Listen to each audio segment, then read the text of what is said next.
Zedekia bin Yosia menjadi raja menggantikan Konya bin Yoyakim. Nebukadnezar, raja Babel, telah mengangkat dia menjadi raja atas negeri Yehuda.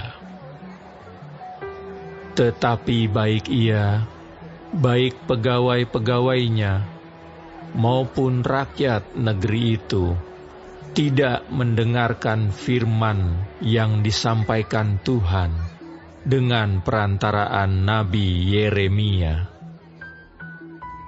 Pada suatu kali, Raja Zedekia menyuruh Yukhal bin Selemia dan Imam Zefanya bin Maasea kepada Yeremia untuk meminta, "Berdoalah hendaknya untuk kami kepada Tuhan Allah kita." Adapun pada waktu itu, Yeremia masih bebas pergi datang di tengah-tengah rakyat.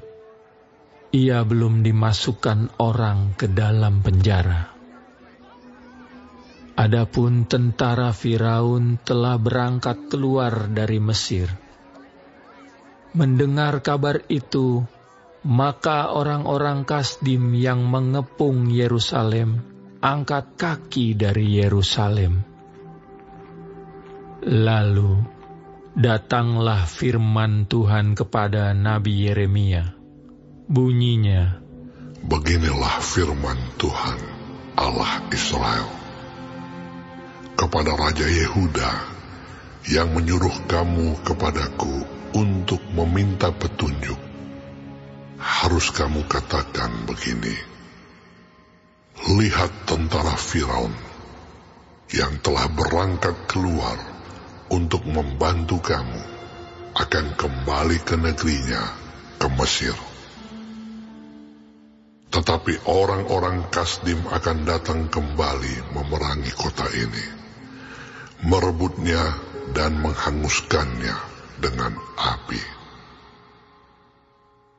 Beginilah firman Tuhan, janganlah kamu membohongi dirimu sendiri dengan mengatakan, orang-orang Kasdim itu telah pergi untuk selamanya daripada kita. Padahal mereka tidak pergi untuk selamanya. Dan seandainya kamu memukul kalah segenap tentara orang Kasdim yang telah memerangi kamu itu, sehingga di antara mereka hanya tinggal orang-orang yang luka parah, masing-masing di kemahnya, mereka akan bangun dan menghanguskan kota ini dengan api." Ketika tentara orang Kasdim itu telah angkat kaki dari Yerusalem oleh karena takut kepada tentara Firaun, maka keluarlah Yeremia dari Yerusalem untuk pergi ke daerah Benyamin dengan maksud mengurus di sana pembagian warisan di antara kaum keluarga. Tetapi ketika ia sampai ke pintu gerbang Benyamin, maka di sana ada seorang kepala jaga yang bernama Yeria bin Selemia bin Hananya.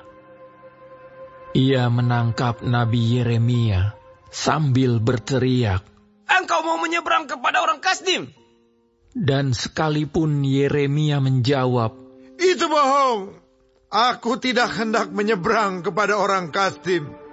Tetapi Yeria tidak mendengarkan. Lalu ia menangkap Yeremia dan membawanya menghadap para pemuka. Para pemuka ini menjadi marah kepada Yeremia. Mereka memukul dia dan memasukkannya ke dalam rumah tahanan, rumah panitera Yonatan itu. Adapun rumah itu telah dibuat mereka menjadi penjara. Demikianlah halnya Yeremia masuk ke dalam ruang cadangan air di bawah tanah itu, dan lama Yeremia tinggal di sana. Pada suatu kali, Raja Zedekia menyuruh orang mengambil dia. Lalu dengan diam-diam, bertanyalah raja di istananya kepadanya. Adakah datang firman dari Tuhan? Jawab Yeremia. Ada. Lagi katanya, Bunyinya, engkau akan diserahkan ke dalam tangan Raja Babel. Kemudian berkatalah Yeremia kepada Raja Zedekia, Apakah dosa yang kuperbuat kepadamu, kepada pegawai-pegawaimu, dan kepada bangsa ini, sehingga kamu memasukkan aku ke dalam penjara? Di manakah gerangan para nabimu yang telah bernubuat kepadamu bahwa Raja Babel tidak akan datang menyerang kamu dan negeri ini? Sekarang dengarkanlah, hai Tuanku Raja, biarlah permohonanku sampai di hadapanmu. Jangan kembalikan aku ke rumah panitera Yonatan. Nanti aku mati di sana. Raja Zedekia memberi perintah. Lalu orang menahan Yeremia di pelataran penjagaan dan memberikan setiap hari kepadanya sepotong roti dari jalan tukang roti, sampai pada waktu segala roti habis di kota itu. Demikianlah Yeremia tinggal di pelataran penjagaan itu.